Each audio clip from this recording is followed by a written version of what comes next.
রাসূলুল্লাহ সাল্লাল্লাহু আলাইহি ওয়াসাল্লাম পৃথিবীর সবচেয়ে সফল মানুষ, খাইছে মাত্র 2 বেলা। আর আমরা 6 বেলা খাওয়ার পরে বলে আজকে খাবারটা একটু কম হয়েছে, এবং এরপরে কি আর কোনো কাম হয় না। আল্লাহ রাসূল সাল্লাল্লাহু আলাইহি ওয়াসাল্লাম রাতের বেলা খেয়ে ঘুমিয়ে পড়তেন না। তিনি বলেছেন, রাতের বেলা যদি তোমরা খাও, খাওয়ার পরে ইবাদতের আগে ঘুমাবা না, কমপক্ষে 2 রাকাত নামাজ পড়ে ঘুমাও। কি এক্সারসাইজ! চিন্তা করলে অবাক লাগে, 1500 বছর আগে কেমনে বলে গেলে কথা। আল্লাহর নবী না হলে এটা আমি কোনোদিন বিশ্বাস করতে পারতাম না, যে এটা কেমনে বললেন। নবী হওয়ার কারণে সবকিছু everything is directed by Allah. Otherwise কেমনে বললো 1500 বছর আগে লোকেরা এসে যা বলে তিনি তাই বলে গেছেন 1500 বছর আগে, অথবা তার চেয়ে আরো অ্যাডভান্স, যেগুলো এখনো মানুষ বোঝে না, এগুলো সব বলে গেছে। রাতের বেলা একটু আগে খেয়ে পড়েন, দুপুর বেলা কম খান। আপনি সফল হতে চান, দুপুরে খাওয়া বন্ধ করে দেন, কম খান, সকালবেলা একটু বেশি খান। এভাবে আপনি লাইফস্টাইল ডায়েট কন্ট্রোল করেন যদি সফল হতে চান। পেটের ভারে আপনি নড়তে পারেন না, কেমনে আপনি কাম করবেন? পেটের ভারে নড়তে পারে না, পেটের চাহিদা পূরণ করতে করতে তার দিন শেষ। এ লোক কাজ করবে কিভাবে? দুনিয়া কন্ট্রোল করবে কিভাবে? আপনার নিচের অংশ যদি পুরা থাকে তাহলে উপর অংশ ফাঁকা, নিচের অংশ যদি পুরা থাকে তাহলে উপর অংশ ফাঁকা, নিচের অংশ পেট আর উপর অংশ হলো মাথা। এটা যত ফুল থাকবে ওটা খালি থাকবে, এটা যত খালি থাকবে ওটা যত ফুল থাকবে। এটা খালি রাখেন একটু। এই কারণে ইসলাম 1 মাস রোজা রাখা ফরজ করে দিয়েছে। You have to understand the psychology and the secret wisdom by fasting in the month of Ramadan. সম্মানিত ভাইরা বোনেরা, রোল মডেল আপনার নবীকে নেন, আল্লাহ সুবহানাহু ওয়া তাআলা কোরআনকে নেন। আপনার ড্রেস, আপনার ভাষা, এগুলো সবকিছু কিন্তু অ্যালগরিদমে ছাড়িয়ে দেবেন না, এটা অ্যালগরিদমে ছেড়ে দেবেন না। আপনি কিন্তু অ্যালগরিদমের দাস না, আপনি দাস কার? রব্বুল আলামিনের দাস। আপনি ট্রেন্ডের দাস না, আপনি দাস হচ্ছেন মহান আল্লাহ সুবহানাহু ওয়া তাআলা। ট্রেন্ডের পেছনে ঘুরেন না, ট্র্যাডিশনের পেছনে ঘুরেন। ট্র্যাডিশন হচ্ছে given by Allah and the messenger of Allah. আপনাকে মনে রাখতে হবে, সমাজ আপনাকে বলতে পারে যে আপনি ওল্ড ফ্যাশন, কিন্তু আপনি মনে রাখবেন আপনি হয়তো দিন প্র্যাকটিস করছেন, যে বোনেরা হিজাব করছেন, ভাইয়েরা দাড়ি রাখছেন, আপনি তো নামাজে যান, আপনার বন্ধু বলবে তুমি এখনো সেকেলে থেকে গেল। ওর কাছে আপনি সেকেলে হতে পারেন, কিন্তু আসমানের ফেরেশতাদের কাছে আপনি সেলিব্রিটি। আসমানের ফেরেশতাদের সামনে আপনি সেলিব্রিটি। আসমানের ফেরেশতারা আপনার নাম গর্ব করে বলে, এবং আল্লাহ সুবহানাহু ওয়া তাআলা গর্ব করে ডেকে বলেন। আপনি জানেন না কেমন সেলিব্রিটি? কিয়ামতের দিন 7 শ্রেণীর লোকদেরকে আল্লাহ সুবহানাহু ওয়া তাআলা আরশের নিচে ছায়া দেবেন। তোমাদের একদল কারা? এই যে আপনার ইয়াংরা, ওয়াশাবুন নাশা ফি ইবাদাতিল্লাহ, এমন যুবক এবং যুবতী যার সময়টা আল্লাহর ইবাদতে কাটে। আপনি ব্যবসা করে আল্লাহর ইবাদতের, আপনি দেখেন না আল্লাহ রাসূল সাল্লাল্লাহু আলাইহি ওয়াসাল্লাম কে কথা বলেন নাই? ব্যবসায়ীরা থাকবে নবী রাসূলদের সাথে জান্নাতে, নবী রাসূলরা কি জান্নাতুল একেবারে নিম্নের জান্নাতে থাকবে নাকি সর্বোচ্চ জান্নাতে থাকবে? তো ব্যবসায়ীরা সর্বোচ্চ জান্নাতে থাকবে নবী রাসূলদের সাথে। কারণ কি? কারণ ব্যবসায়ীরা অ্যাজ ইফ, আমি বলতাম যদি ব্যবসায়ীরা নবী না হতো, যদি ব্যবসায়ীরা ব্যবসায়ী না হতো তাহলে কমপক্ষে নবী হয়ে যেত তারা। ব্যবসায়ীরা ব্যবসায়ী না হতো তাহলে নবী হতো তারা। কারণ নবীরা যেরকম মানবতার জন্য ব্যাপক পরিমাণ কাজ করে, ব্যবসায়ীরা এরকম করে। আপনি বলেন তো 1000 কোটি ইসলামিক টেলিভিশন নামে, ইসলামিক টেলিভিশন নাম দিয়ে চালাইলে যা হতো, একটা ইউটিউব তার চেয়ে বেশি করছে কিনা? আপনাদের এখানে অধিকার কেউ যদি জিজ্ঞেস করি আপনারা দিন শিখছেন থেকে, আপনি বলবেন অধিকাংশ ইউটিউবের ভিডিও দেখা। এরকম বলবেন না আপনারা? তো ইউটিউবের ভিডিওটি কোনো মাদ্রাসার নাম নাকি? কিন্তু এটা মাদ্রাসার চেয়ে অনেক বড় মাদ্রাসা। তাহলে এই ইউটিউবের মালিক যদি সত্যি কথা যদি দিনদার হতো, তাহলে ও জান্নাতুল ফেরদাউসে নবীদের সাথে থাকার কথা না? কথা তো।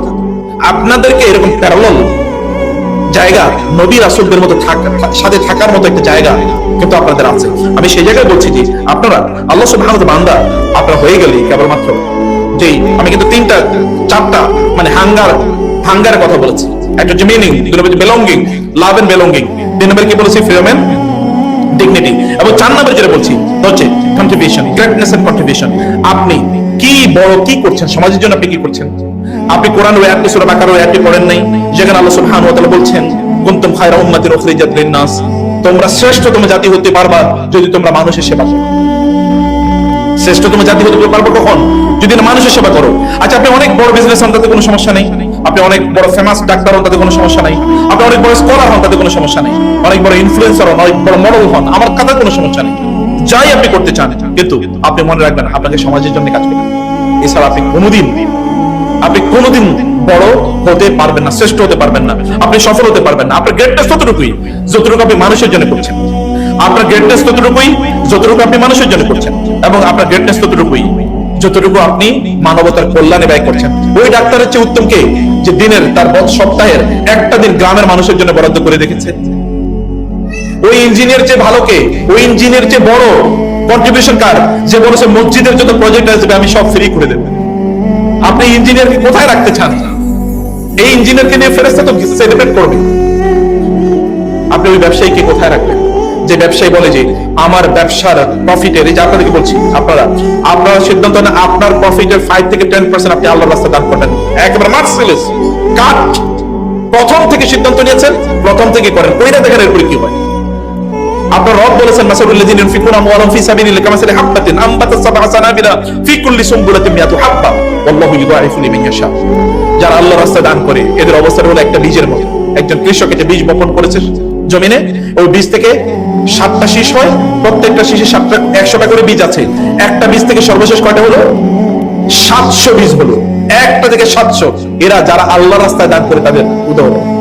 সূরা বাকারা আল্লাহ তাআলা আরো বললেন যে ব্যক্তি যারা আল্লাহর রাস্তায় দান করে তাদের উদাহরণ হলো ওই ব্যক্তির মতো যার একটা বড় বাগান আছে, বা একটা ইন্ডাস্ট্রি আছে, মানে একটা ইন্ডাস্ট্রি আছে, একটা বাগান আছে, বাগানটা টিলা রকম। এখানে প্রচুর পরিমাণ বৃষ্টি হয়, বৃষ্টি হওয়ার কারণে তার এই গাছগুলো, বাগানের গাছগুলো এত তরতাজা থাকে, এত শ্যামল থাকে, সবুজ থাকে, যেখানে ডাবল ফসল হয়। অন্যান্যদের যা হয় তাতে ডাবল হয়। আর যদি বৃষ্টি না হয় তাহলে ওই যে একটু হালকা মেঘের যে একটু সেখানে কি পড়ে, শিশির পড়ে, শিশিরের কারণে এগুলো সব সবুজ থাকে। অন্যান্য গুলো বৃষ্টি না হওয়ার কারণে একেবারে কাঠ হয়ে শুকিয়ে যায়, কিন্তু এর কোনোদিনই কোনো ক্ষতি হয় না। কমপক্ষে 1 গুণ 2 গুণ তো সব হয়, কমপক্ষে 1 গুণ তার ফসলে, কোনোদিন তার ফসলের ক্ষতি হয় না। এটা হচ্ছে ওই ব্যবসায়ী, যে ব্যবসায়ী আল্লাহর রাস্তায় দান করেছে। আপনার ব্র্যান্ড ভ্যালু কি? আপনার আইডেন্টিটি কি? তিনি তো নবী হওয়ার আগে তার আইডেন্টিটি ছিল তার as-সাদিক আল-আমিন, পরম সত্যবাদী, পরম বিশ্বস্ত। আপনার একটা আইডেন্টিটি থাকা উচিত। আপনি যখন ব্যবসা করছেন, যে আপনারা যে ব্যবসা করছেন, আমি এখানে বলেছিলাম কিছু কথা, আপনি এমন ফেব্রিক দেন যে ফেব্রিকের মধ্যে কি এটা বাংলাদেশের সেরা ফেব্রিক, যেন আমরা বলতে পারি বা লোকেরা বলবে এর চেয়ে ভালো কোনো ফেব্রিক নাই। আপনি এমন কস্টিং নেন যে কষ্টে আপনি ব্যবসা করবেন অবশ্যই, কিন্তু কস্টিং নেন যে লোকেরা বলে না উনি ভালো প্রাইসে জিনিস দেয়। করেন না, করেই দেখেন না এরপরে কি হয়। বারাকা তো এমনি আসে। আপনার ব্র্যান্ড দরকার না, আপনার বারাকা দরকার। নাকি কি দরকার? বারাকা দরকার। ব্র্যান্ড দরকার না, আপনার বারাকা দরকার। দেখেন না বারাকা হলে আপনি কি পরিমাণ পান। বারাকা হলে যে এখানে আমি বলেছি যে আপনারা কি করেছেন, পজিশনে আপনারা মানে যখন উদ্বোধন হয় তখন আপনার হাতে তালি দিয়েছেন, কারণ আল্লাহর রব আপনার রবই তো শিখিয়ে দিয়েছেন কি করবেন। সূরা কাহফে বলে দিয়েছেন না, ওয়ালাউ লাউলা লাউ ইজ দাখালতা জান্নাতাক কুলতা মা শা আল্লাহু লা কুওয়াতা ইল্লা বিল্লাহ ইন তারানি আনা আকাল্লা মিনকা মালা ওয়া ওয়ালাদা ফাআসা রাব্বি আন ইউতিয়ানি খায়রাম মিন জান্নাতিকা ওয়া ইউরসিল আলাইহা হুসবানান মিনাস সামাই ফাতুসবিহা সাঈদান যালাকা আও ইউসবিহা মাউহা গাওরা ফালান তাসতাতি'a লাহু তালাবা ওয়া উহিতা বিসামারিহি ফাসবাহা ইউকাল্লিবু কাফাইহি আলা মা আনফাকা ফীহি ওয়া হিয়া খাবিয়াতুন আলা উরুশিহা। যে আমার বাড়ি এবং সম্পদ ব্যবসা এটা আপনার সাথে শেয়ার করি, কিন্তু না, দরকার নাই, দরকার নাই, তুমি আমার একটু বাজারটা দেখা দাও। তিনি বাজারে গেলেন, বাজারে গিয়ে কি করছেন, এই যে ট্রেডিং, এখন পৃথিবীর সবচেয়ে বড় ব্যবসা কোনটা? ট্রেডিং না? আপনাকে ট্রেডিং তো বুঝেন, আপনার তো ব্যবসায়ী, আমি সেটা বুঝি না, আমি তো ব্যবসা করি নাই, করছেন আপনারা। ট্রেডিং মানে হচ্ছে পণ্য বানান আপনি, কিনি আমি, মধ্যখানে উনি হিসেবে আছে, এরাই তো সব ইনকাম করে নাকি ট্রেডিং। এই যে ট্রেডিং এর ব্যবসা, এটা তিনি বলেন তুমি আমার ট্রেডিং, তুমি আমার শুধু বাজারটা দেখা দাও। উনি বাজারে গেলেন, বাজারে যাওয়ার পরে বাজারে ক্রেডিটে তিনি পণ্য নিলেন, ওই দোকানদারের কাছে গিয়ে বলেন ভাই তুমি তো বেচবা, কত করে বেচবা বলো? বলে এত এত। বলে তুমি আমারে দাও, আমি তোমার এই দামই দেবো, আমি তোমার এই দামই দেবো, কিন্তু আমি ফেরি করে বেচবো। উনি তার কাছ থেকে নিলেন, আর উনি তো খুশি, ঠিক আছে বেচা তো হবেই, আমি তো টাকা চাই, আমি তো বিক্রি চাই।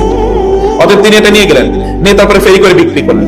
উনি ফেরি করে বিক্রি করলে একটু লাভ করলেন, পরের দিন ওই যে তার তো অলরেডি ক্যাপিটাল হয়ে গেছে, এর দিয়ে পরের দিন কিনলেন, আরেকটু লাভ করলেন। এরপরে তিনি মদিনার 1 নম্বর ধনী হয়ে গেছেন।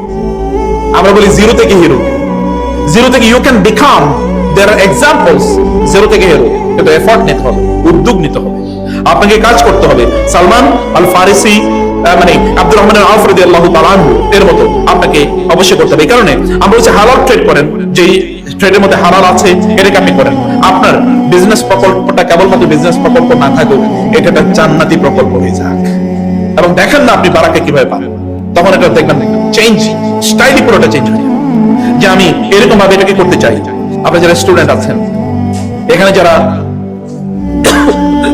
পড়াশোনা করছেন, ব্যবসার বাইরেও যারা পড়াশোনা করছেন, জীবনটাকে কেবলমাত্র ক্লাস, অ্যাসাইনমেন্ট এবং সিজিপিএ, জিপিএ এবং আড্ডা, ফ্রেমিক্সিং, ক্লাব অ্যাক্টিভিটি, ওটিটি, গেম অথবা পাবজি, এগুলোর মধ্যে একেবারে সীমাবদ্ধ করে রাখবেন না প্লিজ। আপনার জীবনের এর চেয়ে আর অনেক বড় লক্ষ্য আছে। আপনি কি আল বেরুনির দিকে তাকান না? ইবনে রাজি, ইবনে সেনা, আল খাওয়ারিজম, তার দিকে তাকাতে পারেন, অ্যালগরিদম, এখন যেটা অ্যালগরিদম আমরা বলি, আল খাওয়ারিজম মুসলমান বিজ্ঞানী, তার নামেই অ্যালগরিদম, শব্দটাই অ্যালগরিদম শব্দটা তার নাম থেকে নেয়া। আপনি তাদের দিকে তাকিয়ে দেখেন না তারা পৃথিবীকে কিভাবে নিয়ন্ত্রণ করছে, আপনি সেরকম হন। সেরকম হওয়া তো আপনার জন্য সহজ, কারণ আল্লাহ সুবহানাহু ওয়া তাআলা আপনাকে অবশ্যই আল্লাহ সুবহানাহু ওয়া তাআলা আপনাকে সেভাবেই নির্মাণ করেছেন। আল্লাহ তাআলা আপনাকে সেই সম্ভাবনা দিয়ে তৈরি করেছেন। আপনি কেবলমাত্র এর মধ্যে যদি আপনি ঢুকে যান তাহলে আপনি শেষ হয়ে যাবেন। একজন বন্ধু তার আরেকজন বন্ধুকে কেবলমাত্র এরকম মানে উড়াধুরা জীবন যাপন করে, তার বলে যে বন্ধু চলো তোমাকে একটা আলোচনা সেশনে নিয়ে যাই, সেটা হচ্ছে মৃত্যুর স্মরণ এবং তওবা, এই সংক্রান্ত একটা আলোচনা থেকে নিয়ে গেল এবং বলো যে আরেকটা সেশনে থেকে নিয়ে যান dopamine test, dopamine fast. Dopamine বুঝেন তো, আপনি যখন রিলিজ দেখেন তখন আপনার শরীর থেকে আপনার ইয়ে থেকে ডোপামিন, ব্রেনের ডোপামিন রিলিজ হয়। ডোপামিন যখন রিলিজ হয় তখন আপনি ওটার প্রতি অ্যাডিক্টেড হয়ে যান, ওটা ভালো লাগে ভালো লাগে ভালো লাগে, ইনস্ট্যান্ট ভালো লাগা ডোপামিনকে রিলিজ করে, তখন আপনি অ্যাডিক্টেড হয়ে যান, ওকে তার বের হতে পারছেন। বলেছে ডোপামিন ফাস্টিং। ডোপামিন ফাস্টিং মানে কি? ইনস্ট্যান্ট ডোপামিন রিলিজ হয় এমন কোন জিনিস আমি করব না, এক সপ্তাহ করব, এক সপ্তাহ পুরো কষ্ট হয়েছে প্রথম থেকে। এবং তাওবা এবং মৃত্যু মৃত্যু মৃত্যু স্মরণ এবং তাওবা, ডোপামিন ফাস্ট, এরকম একটা লেকচার সেশন শোনার পরে তার চিন্তা হচ্ছে হ্যাঁ আমি তাহলে এটা একবার টেস্ট করে দেখি না। এক সপ্তাহ কষ্ট হয়েছে পরে তার, এরপর থেকে তার একটু নামাজ এর প্রতি আগ্রহ বেড়েছে, কোরআন তেলাওয়াত এখন তার একটু ভালো লাগে, একটু দিনী আলোচনা শুনতে তার একটু ভালো লাগে, আল্লাহ কেন্দ্রিক চিন্তা করতে ভালো লাগে, তাওহীদ কেন্দ্রিক চিন্তা করতে ভালো লাগে, সবকিছু এখন তার আস্তে আস্তে এগুলো ভালো লাগে শুরু হয়েছে। এক মাস পরে সে এবার বললো আমি তো সত্যিকার অর্থে এখন জীবন খুঁজে পাইছি, এতদিন আমি তো জীবনটা কেটেই বুঝতে পারিনি, আমি তো এতদিন জীবনটা কেটেই বুঝতে পারি না। প্রিয় ভাইরা বোনেরা, আপনারাও আপনাদের জীবনকে এভাবে আপনারা যদি তৈরি করেন তাহলে ইনশাআল্লাহ দেখবেন যে আল্লাহ সুবহানাহু ওয়া তাআলা আপনাদেরকে এমন সফলতা প্রদান করবেন যেটা ঈর্ষণীয়। লাস্ট মিনিটে, এক মিনিটে আমি আপনাদের কয়েকটা একটু কেবল ফর্মুলা বলি যেটা আপনারা করবেন। এক নম্বর হচ্ছে ধাপ নাম্বার 1, ঈমানকে নবায়ন করুন, গোপন তওবা করুন। গোপন তওবা মানে কি বুঝেন?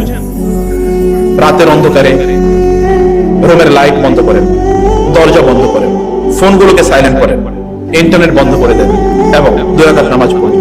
তারপর সেজদায় উঠে বলুন হে আল্লাহ আমি অনেক গুনাহ করেছি, আমি অনেক ভুল করেছি, আমি আমার চোখ দিয়ে, আমার হাত দিয়ে, আমার মুখ দিয়ে, আমার কান দিয়ে আমি অনেক গুনাহ করেছি, আমি তোমার সামনে লজ্জিত আকারে দাঁড়িয়েছি। আল্লাহ তুমি আমাকে ক্ষমা করে দাও, তুমি আমাকে নতুন জীবন দান করো, তুমি আমাকে নতুন করে জীবনটা গড়ার সুযোগ দাও। এরকম গোপনে বলেন, মানুষের সামনে বলার দরকার নেই, এভাবে আপনি গোপনে বলেন এবং গোপনে বলে আপনার জীবনের বাটনে, রিসেট বাটনে ক্লিক প্রেস করেন, রিসেট বাটন, ওটা জীবন রিসেট হয়ে যাবে। এটা করেন। 2 নম্বরে আপনি যেটা করবেন তো হচ্ছে সালাতকে লাইফের সেন্টার বানান, নামাজ কেন্দ্রিক জীবন তৈরি করেন। নামাজকে না বলবেন না, নামাজকে হ্যাঁ, নামাজকে প্রায়োরিটি, নামাজ আগে, এরপর অন্য কাজ। এটা আপনি করেন এবং দেখেন যে আপনি কিভাবে আপনি নিজেকে পরিবর্তন করতে পারেন। 3 নম্বর আপনার 1 মাসের ইমানি গ্রোথের প্ল্যান, আপনি গ্রোথ প্ল্যান তৈরি করেন, একটা গ্রোথ চার্ট তৈরি করেন যে আপনি এই মাসে আপনি কি করবেন। যেমন দৈনিক আপনি মানে 10 থেকে 15 মিনিট কোরআন তেলাওয়াত করেন, 5 মিনিট, আমি ছোট ছোট করে বলছি, 5 মিনিট জিকির আজকার করেন, সাপ্তাহিক একটা দার্সে কমপক্ষে অংশগ্রহণ করেন, একটা দার্সে, একটা হালাকায়, একটা তাফসীর ক্লাসে, একটা কোরআনিক ক্লাসে, একটা তাদাব্বুর ক্লাসে অংশগ্রহণ করেন এবং সৎ বন্ধুদের সাথে কিছু আড্ডা সেশন তৈরি করেন। সৎ বন্ধু যারা দিনদার বন্ধু, এরকম বন্ধু খুঁজুন এবং তার সাথে কিছু আড্ডা সেশন তৈরি করুন। নিজে ইনকাম থেকে কিছু ইনফাক করুন। এই যে বন্ধুরা এখানে যারা ইয়াংরা আছেন, আপনি বলবেন আমি টাকা আমি দান করবো কোত্থেকে, আপনার বাবা মার কাছ থেকে জানেন, এখান থেকে দান করেন এবং দেখেন কিভাবে বারাকা পান। এটা করেন এবং একটা ইসলামিক বই মাসিক কমপক্ষে একটা বই পড়েন, 200 পৃষ্ঠার বই, কত করে ডেইলি যদি আপনি 200 পৃষ্ঠার বই ডেইলি যদি 3-4 পৃষ্ঠা করে পড়েন তাহলে কিন্তু 200 পৃষ্ঠা হয়ে যাবে। 5 পৃষ্ঠা করে পড়লে আপনার 200 পৃষ্ঠা হয়ে যায়। 5 পৃষ্ঠা পড়তে আপনার 5 মিনিট লাগবে না, 6 মিনিট না, 10 মিনিট লাগবে। এতটুকু করেন, এতটুকু যদি আপনি করেন তাহলে আপনি দেখবেন 10-15 বছর পরে আপনি এমন একটা জায়গায় চলে যাবেন যে জায়গাটি আপনার নিজকে আপনি চিন্তা করতে পারবেন। মনে রাখবেন, আপনি যদি এখন আল্লাহ রাসূল যদি আপনার সামনে এসে দাঁড়ায়, আপনি কি বলবেন? আপনি বলবেন যে আমি মুসলমান, বলতে পারবেন? আল্লাহ রাসূল যদি এখন সামনে এসে দাঁড়ায়, তুমি কে? তোমার তো চিনি না। আমি মুসলমান, ইয়া রাসূল, আপনার অনুসারী। তুমি আমার অনুসারী কেমনে? আমি তো তুমি আমার অনুসারী, আমি তো কোনো মানে খুশি তোমার কাছ থেকে এরকম অনুসারী বন্ধু বুঝে পাইতেছি।